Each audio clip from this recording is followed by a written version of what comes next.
cette thèse pendant plusieurs heures parce qu'ils ont interviewé longuement Hamouda. Et donc, pourquoi tout d'un coup, quelques minutes après l'attentat, il appelle tout le monde pour dire attention, attention, c'est le GIA. Alors qu'en réalité, l'enquête montrera que c'est beaucoup plus compliqué que ça. Le groupe terroriste du GIA connaît sa voiture, le connaissent lui particulièrement. Ils l'ont abattu donc dans un guet-apens. Il n'y a pas de doute pour ceux qui tuent en Algérie et particulièrement en Kabylie. Selon vous, qui a assassiné votre frère? La question ne se pose même pas. C'est les islamistes, c'est le GIA. Lors de la discussion, il m'a dit de toute façon, mon intervention lors de l'assassinat, elle a été appréciée à haut niveau militaire. Et quand tu vas rentrer en Algérie, je vais te les présenter. Là-dessus, je lui ai dit, mais moi je ne mange pas de ce pain. C'est-à-dire, Lounès n'a jamais fréquenté ces gens-là pour que je le fasse aujourd'hui. Et avec une petite tape comme ça amicale, il m'a dit, mais de toute façon, toi, tu dois faire gaffe dans tes interventions, t'arrêtes de parler du pouvoir. Les intellectuels français aussi contribuent à relayer cette thèse. Alors, il y a un mécanisme de la rumeur absolument terrible qui a souvent eu le cours sur l'Algérie, c'est-à-dire qu'un attentat est organisé, Matoub Lounès est assassiné. Dans les minutes qui suivent, le député RCD Tizi Ouzou Hamouda appelle les médias français pour dire c'est les islamistes, c'est les islamistes. Tout le monde répète cette thèse, personne ne vérifie rien. Le lendemain, il y a une manif à Paris, vous avez Glucksmann qui s'en prend aux fascistes qui veulent tuer les poètes, les islamistes. Bernard-Henri Lévy va faire des déclarations mettant en cause également les islamistes. Et tout le monde répète cette thèse sans jamais que personne ne la vérifie et d'enquête sur place. Tuer un poète, c'est quelque chose de très particulier, c'est un acte fasciste. Tuer un poète au nom de Dieu, c'est un acte doublement fasciste. Lounès était évidemment la cible désignée de tous ces imbéciles qui, comme il le disait, éteignent les étoiles dans le ciel, c'est-à-dire les islamistes. Vous dites la rue n'y croyait pas, la rue qui criait pouvoir assassin, vous ne croyez pas. On a toujours été très frappé sur les affaires algériennes de la sale guerre, c'est que ce que les gens qui vivaient en Algérie à l'époque au contact des réalités, que ce soit des islamistes ou des militaires, ce que ces gens ressentaient ou avaient comme information, était probablement plus près de la réalité que ce qu'on pouvait percevoir depuis la France ou depuis les milieux intellectuels à Paris. Et la population kabyle, là, c'est quand même extrêmement frappant dans le cas de la mort de Matoub. On est après les grands massacres de 97, et pour la première fois, il y a un divorce absolument net et frappant entre, d'un côté, la thèse officielle véhiculée par Aït Hamouda et les médias français, qui consiste à dire c'est les islamistes qui ont tué Matoub, et de l'autre côté, l'intégralité de la rue kabyle qui hurle pendant plusieurs jours pouvoir assassin. Sur un arrêt de bus de l'endroit où Matoub a été tué, il y a une main qui trace une inscription terroriste avec ordre de mission. Ce qui veut dire en gros que les tueurs venaient, enfin la population est convaincue que les tueurs venaient avec mission pour la sécurité militaire, et ça contraste totalement avec ce qui se dit à Paris. Donc c'était assez étonnant de voir une telle différence. Le lendemain de l'attentat, à Tizi Ouzou, les jeunes s'en prennent au symbole du régime.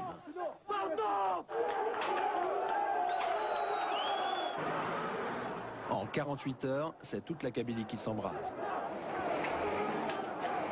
Sur l'arrêt de bus du lieu de l'attentat, une main anonyme dénonce des terroristes avec ordre de mission, autrement dit des tueurs ayant agi sur ordre de la sécurité militaire. Les commanditaires de cet assassinat, le cerveau de Alors, cet assassinat. c'est très difficile d'en savoir plus. Les militaires algériens, eux, ne nous ont jamais répondu. Il y a des dissidents de la sécurité militaire algérienne qui ont créé il y a quelques années le MAOL, Mouvement algérien des officiers libres, ont publié tout un dossier sur Internet affirmant que en fait, le clan dur de l'armée à l'époque voulait déstabiliser le président Zerwal. Zerwal, à l'époque, qui était un général, mais quand même, qui essayait de faire des arrangements avec les islamistes, de les sortir de prison, de faire des compromis politiques. La thèse du MAOL est de dire que le clan dur de l'armée ne supportait pas la volonté de Zerwal de trouver un compromis politique en Algérie, et donc il voulait absolument le déstabiliser. Créer le chaos en Algérie pour... Et la thèse est de dire qu'il y a eu une volonté du clan dur de l'armée, en gros de foutre le bordel en Kabylie, pour déstabiliser Zerwal, et que pour faire ça, ils auraient utilisé Aït Hamouda dans un attentat. La thèse du MAOL consiste à dire qu'ils ont pris Matoub, mais ils auraient pu prendre Idir ou n'importe quelle célébrité en Kabylie. L'idée était de mettre la Kabylie à feu et à sang pour déstabiliser le président. Je note que quelques mois à peine après l'assassinat de Matoub et la grande colère kabyle qui a suivi, Zerwal est effectivement tombé quelques mois plus tard et il a été obligé de quitter le pouvoir. Si Matoub n'était pas disponible, ils auraient tué Aït Mguellat. Si Aït Mguellat n'était pas disponible, ils auraient tué Farhat Mehni. Si Farhat Mehni n'était pas disponible, ils auraient tué Idir. Une personnalité kabyle. 11 ans après cet assassinat, la thèse de l'attaque terroriste donc vous semble irréaliste.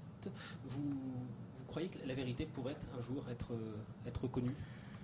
Alors, moi, je dis pas que c'est pas une attaque terroriste, hein, parce que se mettre sur une petite colline avec des fusils mitrailleurs et tirer sur un civil qui passe, c'est du terrorisme. L'attaque menée par un groupe, le groupe islamique. Voilà, la question était qui étaient ces tueurs et sur ordre de qui. Je pense malheureusement qu'on aura du mal à en savoir plus. Je pense qu'à l'époque, beaucoup d'informations étaient sorties. Il y a même un patriote du groupe de Nordin Aït-Hamouda qui apparemment, semble-t-il, voulait faire des révélations dans les jours qui ont suivi et il est brutalement tombé d'un balcon en Algérie. C'était une piste extrêmement intéressante à vérifier parce que pourquoi tout d'un coup ce type est-il mort de mort brutale? Est-ce qu'on l'a pas poussé? Bon, tout ça, c'est des choses qui auraient pu être investiguées. Malheureusement, la difficulté d'accéder en Algérie, le fait que la justice ait du mal à travailler, que les journalistes aient du mal à accéder, a contribué à brouiller les pistes, comme sur beaucoup d'autres affaires. Donc, je ne sais pas si on saura un jour la vérité, malgré l'insistance de Malika Matoub pour que ça sorte. Je ne sais pas si on saura vraiment un jour qui a tué Matoub. En tout cas, la population kabyle, elle est convaincue que c'est bien un complot de l'État. Vous avez été intimidé après la diffusion de ce sujet? Non, on n'a pas eu trop de soucis. Le seul truc, c'est que quand on a appelé Nordin Aït-Hamouda pour lui faire part des mises en cause dont il faisait l'objet, il a réagi de manière assez contrariée et assez rapidement, il est passé sur un mode de menace en disant qu'il connaissait notre épouse, notre adresse, les enfants, etc. Donc effectivement, on sent que sur ces affaires algériennes, il n'est pas tellement conseillé de vouloir être curieux. Cela dit, nous on a fait l'enquête, moi j'habitais à Paris, ceux qui ont été sur place clandestinement en Algérie n'ont pas été inquiétés, donc Aït-Hamouda nous a menacé de procès, voilà, et il a tenté de faire un procès mais ça n'a pas marché, il n'y a pas eu d'autres menaces après. C'est un peu du bluff pour vous, ces intimidations? Qu'est-ce que ça veut dire? Qu'est-ce que ça veut dire pour un chef de milice d'un groupe armé en Kabylie, qui était Nordin Aït-Hamouda, de dire à un journaliste français: je connais votre adresse, je connais votre femme, je connais vos enfants, je sais sur quoi vous travaillez, nos services secrets sont actifs chez vous. Ça veut dire quoi? Ça veut dire simplement que, si c'est vrai, ça veut dire que les services algériens surveillent certains journalistes français à Paris, qui remontent des informations, y compris sur la vie privée de ces journalistes en Algérie, et que ces informations parviennent aux oreilles de Nordin Aït-Hamouda.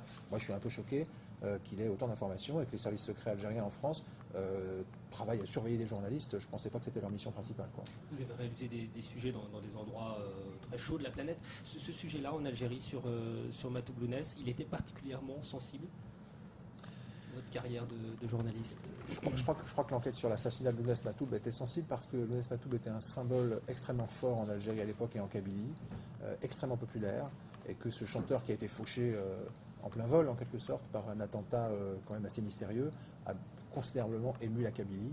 Et donc, essayer de savoir qui avait vraiment tué Matoub et qui était derrière était un enjeu extrêmement important, parce qu'il était extrêmement connu. Donc oui, ça a été un sujet chaud, compliqué, à forts enjeux.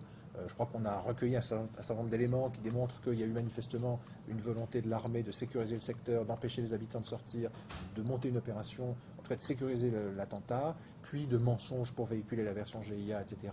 Ça, on l'a montré. Donc ça n'a pas plu. Moi, ce qui me fait plaisir, c'est que je pense qu'une partie de la population kabyle a entendu ou a vu cette enquête, et donc ça lui a permis d'avoir des éléments pour se faire une vraie opinion, quoi. Une enquête qu'elle peut revoir aujourd'hui sur Dailymotion. Absolument. Merci beaucoup, Jean-Baptiste Rivoire, l'un des réalisateurs en Algérie de La Grande Manip, une enquête qui avait été diffusée en octobre 2000 dans l'émission 90 minutes. Merci. Merci.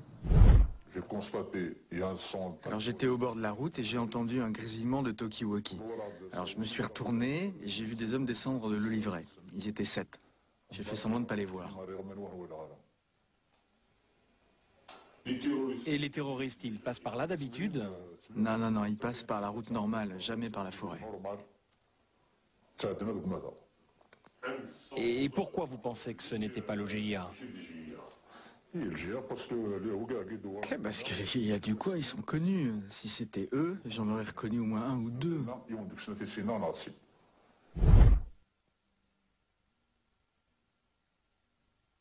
ثيخسي غافاك ندحكان نان ذي ذمني سينغان نغمرت سي مشوها